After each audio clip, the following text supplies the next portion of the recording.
At this point, just give up.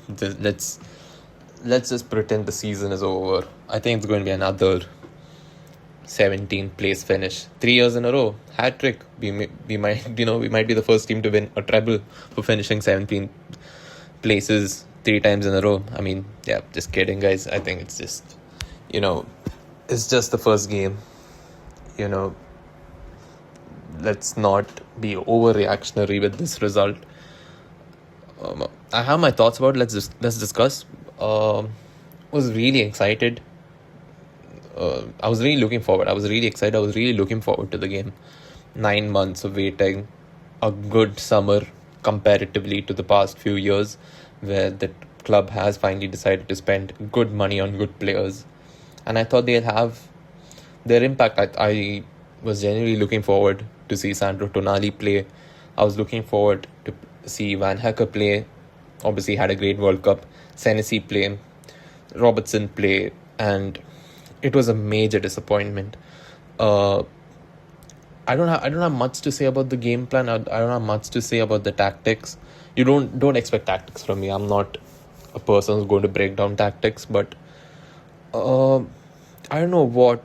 But this didn't even look like a team that wanted to win.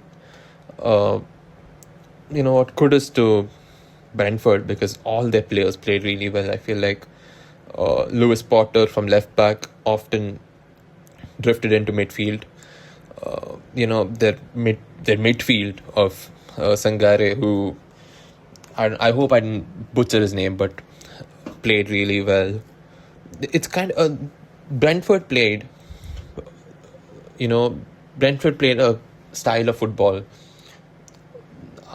which I expected Tottenham to play. I felt like I wanted Tottenham to play the way Brentford had played today, which is high intensity, try to win the ball back, try to win the first balls, and then just be dominant throughout the game. But nothing like that happened. The exact opposite happened, because none of our players looked great today. I can't even pinpoint one good player in this team.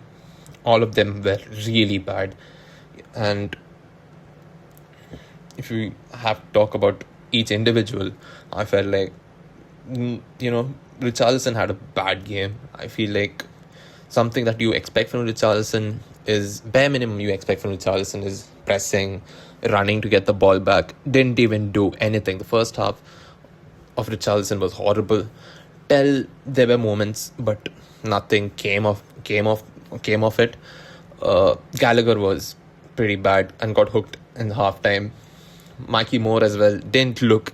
He was like, he's kind of those players where we mean believable players or stoppable players on his day. He looked one of those players where we can genuinely say he was stoppable.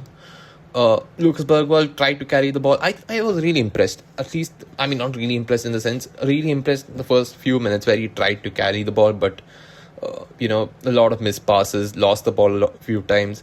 Tonali as well, same thing. I expected a lot more. Tried a few long balls, tried few passes, but a lot of missed passes as well.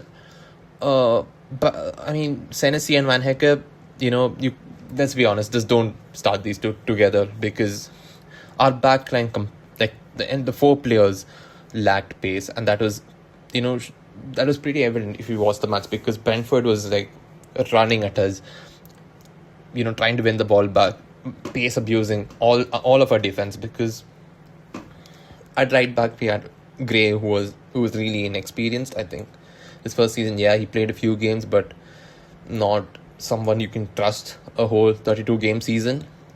Robertson, fine. I mean, I think comparatively he was our best player today, but best out of a bad bunch of players. And Kinski, I think, quite unfortunate for the second goal where he spilled, and then quite fortunate that Thiago missed his penalty.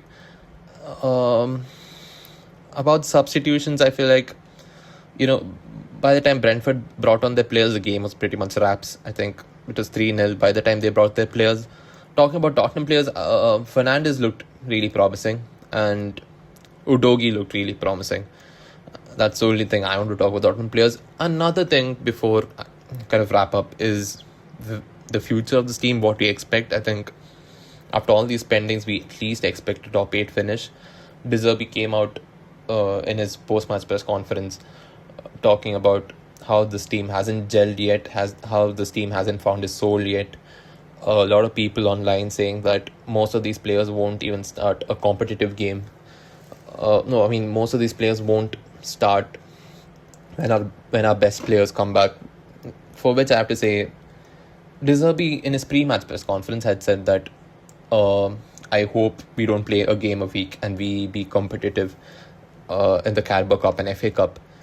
If that is the intention of going having a deep run in those two tournaments, you need to rotate players. You need to sometimes, protect players from injuries or fatigue. You might have to bring players on, like how we seen today, like a Gallagher on in the 10. Okay, Mikey Moore is going on loan, but whoever, if Kudus is fit, or if Savinho comes, bring in a Savinho or a Kudus. All I'm saying is you have to rotate. Sometimes you have to rotate. Sometimes we might see the same back for another game in the season due to rotation, and there shouldn't be a drop off in quality. Not such a bad drop off. They should be, yes, you expect a drop off when you bring in a second team, but not so bad that you get pretty much run over by any team that you play. So those are really concerning. And yeah, first game of the season is done. Another, hopefully 32, maybe 40 games to go. So yeah, see you in the next one.